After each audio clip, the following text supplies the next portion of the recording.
So until then, we want to run through other prominent numbers and races that we have where the numbers are in. So let's begin with the U.S. House race in North Dakota.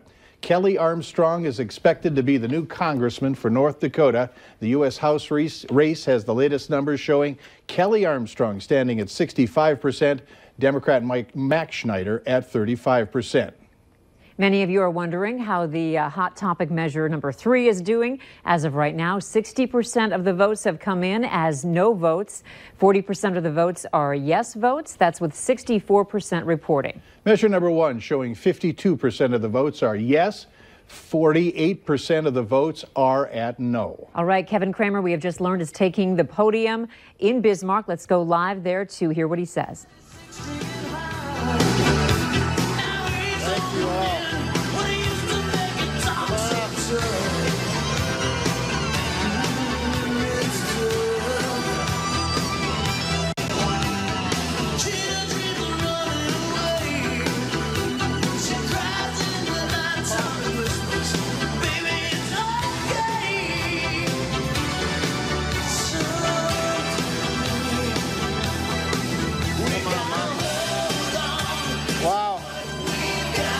Wow.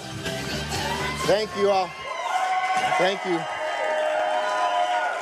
Thank you all very, very, very much. And thank you all for coming out to help celebrate with us. This is cool. You know, it would be impossible.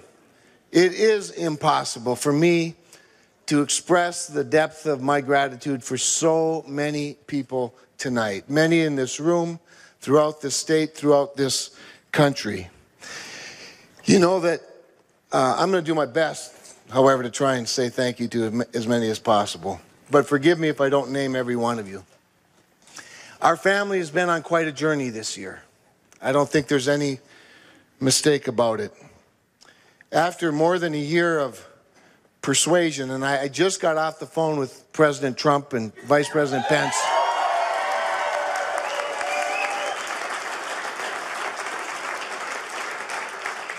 Senator McConnell called just before the Vice President called, and just before the President called, and they made it very clear that that it was a long year of courtship, and then, of course, it all came down to that decision in early January after an Oval Office meeting with Chris Abel and a whole bunch of people and I, that I said no, and we meant it. It was a sincere rejection of the idea to run for the Senate because I love the People's House. Kelly Armstrong, you're going to love the People's House. Yeah, isn't he?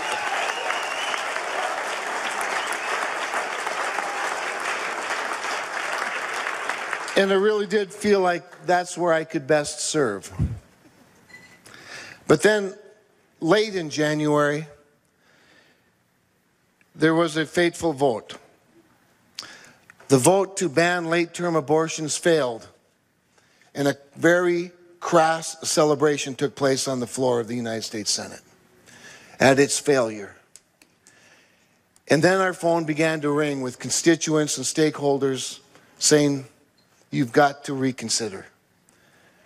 And then in early February, the president called again, and he, in the way he always does it, plain and simply and to the point, he said, Kevin and Chris, stop thinking about yourselves and start thinking about your country.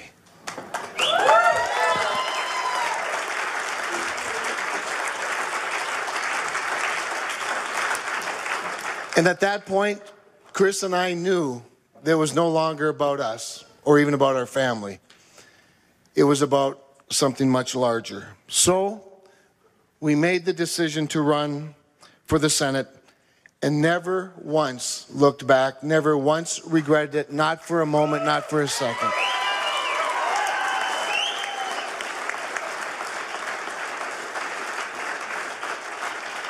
And there was an energy and an enthusiasm and an optimism from the very minute we announced to this very moment right now, the likes of which I have never experienced.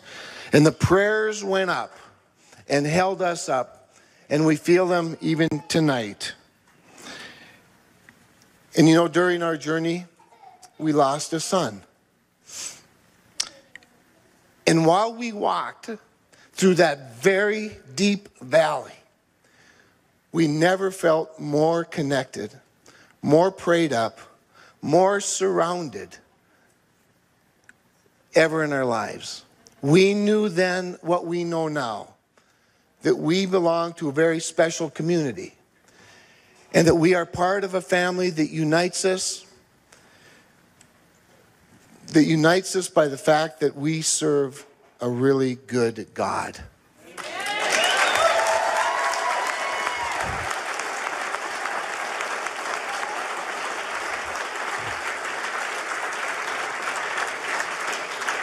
And so tonight, our thanks start there. We thank him, we honor him, we glorify him with the prayer that I pray many times a day. Quite simply, thank you, Jesus. Thank you, Jesus. Your grace is sufficient.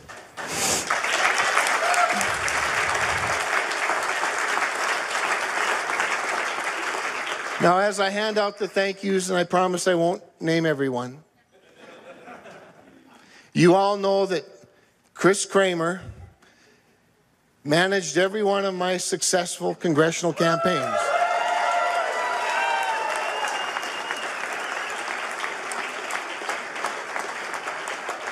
The swamp could never quite embrace that concept. My opponent viciously attacked her for it. And I am one member of Congress who stands here tonight grateful that she is still my wife and still undefeated.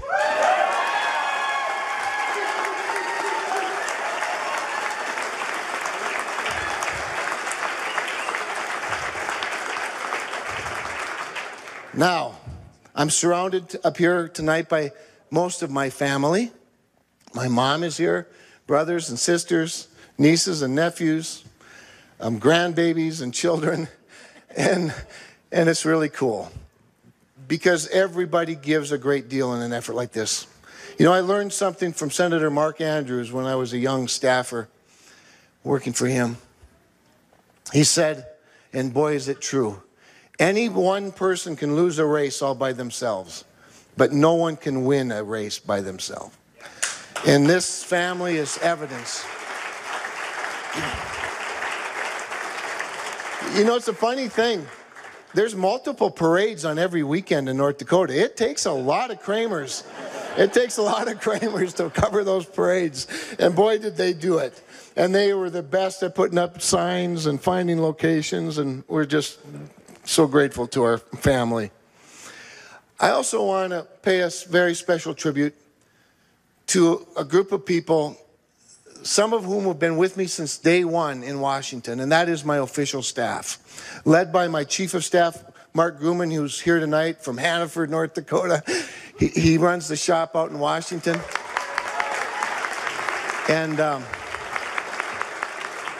And Lisa Gibbons, who's our state director from Candu, North Dakota, is with us tonight. You see, the best politics is good policy, and these folks have been taking care of business by taking care of people and policy since the day we got there. And I am honored that this victory belongs to them as much as it belongs to anybody. Because I would tell you that my shop, in my office, in our service in the United States House of Representatives is what made this victory possible tonight as much as anything. So thank you to my official staff. And then, yeah.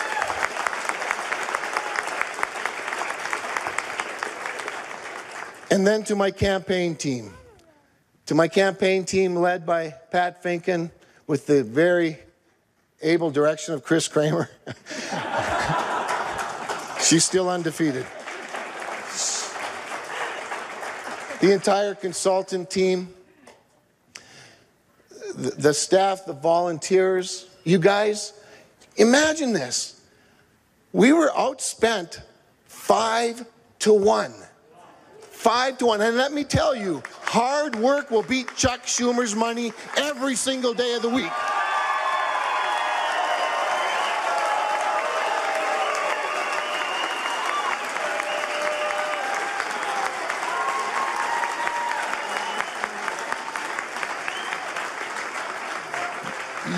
give me a bunch of hard-working North Dakota volunteers, and you can have all the Hollywood and Wall Street people you want. You'll never beat us. Besides that, putting up a whole bunch of money to push a bad message only makes it worse, not better. I also want to thank our President, Donald Trump, Vice President Mike Pence, and their